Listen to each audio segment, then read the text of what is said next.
अस्सलामुअलैकुम, this is me Neha तस्लीम। नमाज क्या है? मुस्लिम नमाज क्यों पढ़ते हैं? इस वीडियो में एक जनरल ओवरव्यू मिलेगा नमाज के टूवर्ड्स कि नमाज को किस तरह से पढ़ा जाता है और कितनी मर्तबा पढ़ा जाता है। तो चलिए बिना कोई देरी करते हुए लेट्स गेट स्टार्टेड। नमाज is a form of worship. ये एक इबादत का ज़रिया है जहाँ पे बंदा अपने रब से डायरेक्ट बातचीत करता है। नमाज एक मेडिटेशन की तरह है जहाँ पे इंसान अपने रब से डायरेक्ट कनेक्शन बिल्डअप करता है। नमाज दिन में 5 मरतबा पढ़ी जाती है एंड हर मुसलमान के लिए नमाज पढ़ना फ़र्ज है। सुबह सूरज निकलने से पहले जो नमाज पढ़ी जाती है उसे फजर की नमाज कहा जाता है, और जब सूरज बिल्कुल आपके सर के ऊपर हो तब ज़ोहर की नमाज पढ़ी जाती है, और शाम के वक्त असर की नमाज पढ़ी जाती है, और सूरज गुरूब होने के बाद मगरिब की नमाज पढ़ी जाती है, और रात में इशा की नमाज पढ़ी जाती है। इन पांचों नमाज का एक स्पेसिफिक टाइम फ्रेम होता है जिसमें वो पर्टिकुलर नमाज पढ़ी जाती है, और ये टाइम फ्रेम लोकेशन के हिसाब से चेंज होते रहता है। हम सब ने अजान तो सुनी ही है। Basically it's a call to prayer.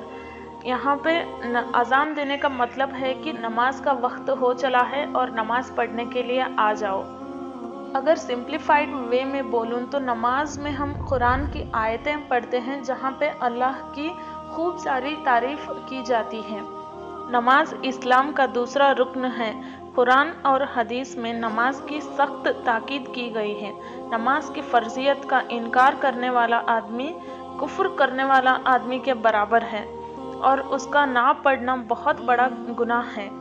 अल्लाह के रसूल सल्लल्लाहु अलैहि वसल्लम फरमाते हैं, अपनी औलाद को नमाज पढ़ने का हुक्म दो। जब वो 7 साल के हो जाए उनकी पिटाई करो, जब वो 10 साल के हो जाए और उनके बिस्तर अलग कर दो। इस हदीस को जानने के बाद हम समझ सकते हैं कि नमाज को 7 साल के हो जाने के बाद ही फ़र्ज करार दिया है, और नमाज चुकाना बहुत बड़ा गुनाह है। और जब रसूलुल्लाह सल्लल्लाहु अलैहि वसल्लम 7 साल के बच्चे को मारने का हुक्म दे रहे हैं ताकि वो फ़र्ज नमाज को कायम कर सके, तो सोचिए जब हम हमारी नमाजें मिस करते हैं तो हम पर किस तरह का अजाब नाजिल होगा। नमाज मुसलमान की रेस्पॉन्सिबिलिटी है, और हमें इस रेस्पॉन्सिबिलिटी को अच्छे से निभाना चाहिए। हमें चाहिए कि हम 5 वक्त की नमाज पढ़ें और अल्लाह सुब्हानहू व तआला की खूब इबादत करें।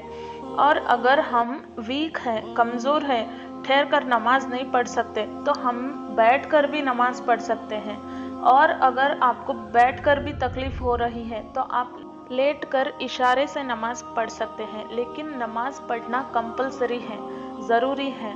इसमें आपका कोई बहाना, कोई एक्सक्यूज़ काम नहीं करेगा। नमाज हमारे और काफिर के दरमियान में फ़र्क करने वाली है, यानी जिसने नमाज छोड़ दी उसने कुफ्र किया। आखिरात में कामयाब होने के लिए नमाज बहुत ज़रूरी है, क्योंकि नबी सल्लल्लाहु अलैहि वसल्लम फरमाते हैं, जब हिसाब किताब होगा तो सबसे पहले बंदे के उसके नमाज के बारे में पूछताछ होगी, और अगर नमाज ठीक निकली तो बंदा कामयाब होगा, और अगर नमाज ही ख़राब निकली तो बंदा नाकाम होगा और नुकसान उठाएगा। इस्लाम एक ऐसा रिलीजन है जो कि ये बताता है आपको अपने रब से बात करने के लिए किसी मिडिल पर्सन या किसी सोर्स की ज़रूरत नहीं है। आप डायरेक्ट अल्लाह से बात कर सकते हैं, और नमाज में जहाँ पर आप अल्लाह से बात कर रहे हो वही कुरान की तिलावत से अल्लाह आपसे बात करते हैं। तो हर मुसलमान के लिए ज़रूरी है कि वो नमाज के साथ साथ कुरान की तिलावत भी करे, ताकि वो अपने रब से डायरेक्ट कनेक्शन बिल्डअप कर सकें। Hope this video was informative.